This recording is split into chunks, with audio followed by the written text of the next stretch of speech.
Okay, so last stitch on our burlap embroidery will be satin stitch. We have back stitch outlining our whole shape. We divided our tree. We drew some lines. 1, 2, 3, 4 lines on our tree. We did running stitch, running stitch. Now we've got 3 spaces left for satin stitch. Satin stitch is the stitch we use for filling spaces in. So it's a long stitch. It needs to be very neat, and you need to be very careful about not pulling your work too tight, or you'll get puckers in the burlap. So I'm going to start down here. I'm going to do the demo on the tree trunk. So like always, we'll start from underneath and pull our yarn through until we feel the knot catch on the back. And then wherever I want to fill in, I'm going to go all the way down across the tree trunk, like that, okay? Now, for my next stitch, I'm going to come up. So my yarn came through right here. I'm going to come up right beside. So right beside my first satin stitch, and then my second satin stitch will go right beside it. And I'm just pulling it till it touches the surface. I'm pulling it flush to the surface. I'm not pulling it beyond that point, or my tree trunk will pucker. And then I'm going to come up right beside and down all the way across. When you start the next stitch, you just come up right beside where you just stitched down. You're not making a stitch on the back. So you come up right beside where you went down. Down right there, and then up right beside. So we're just filling this shape in with long stitches.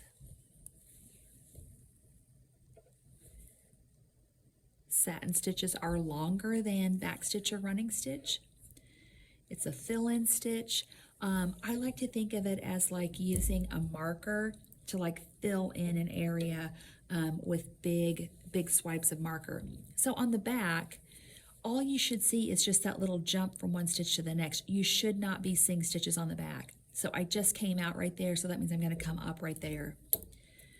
You're not taking a stitch on the back. The only thing you should see on the back is that little jump from one stitch to the next. So that tiny little mark right there, from there to there, is the only yarn that should be on the back. And we'll just continue filling in. And then we have 2 more sections left on our tree that will also get filled in with satin stitch. So you could do them in one long stitch, or if you feel like that's too long and you want to divide it up and do like stripes of satin stitch, you could do that. So I'll show you that in that middle section, like how I'm going to divide that up so I don't have stitches that are too long. So there's my tree trunk with satin stitch. Flip it over on the back, and the knot, we just make a loop, go through the loop, and then pull that down on the surface and snip. So the middle section of my tree is kind of big, and that might be a little bit too long for a satin stitch. You can try it. If you just want to do long stitches, you can, but I'm going to divide this right across the middle, and I'm just using my Crayola marker to do that. And then I'll do 2 rows of satin stitch. So I will do stitches that go from this line to the line I just drew.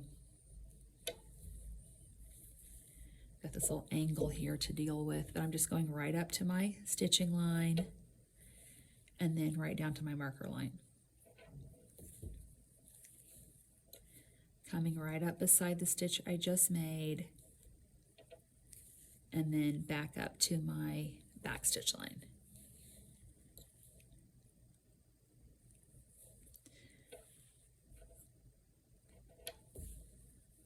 Okay, so now I'm ready for marker line to marker line. So I'll go from this marker line to this one. So I'll make a row of satin stitching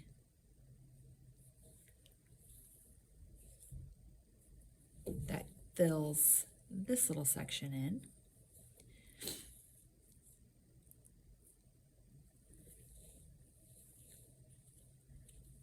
Okay, and again, look at the back. We don't have stitches on the back. We just have those little marks where we jump from one stitch to the next. So I will continue on satin stitch, satin stitch, satin stitch, and then we'll be done with our burlap embroidery.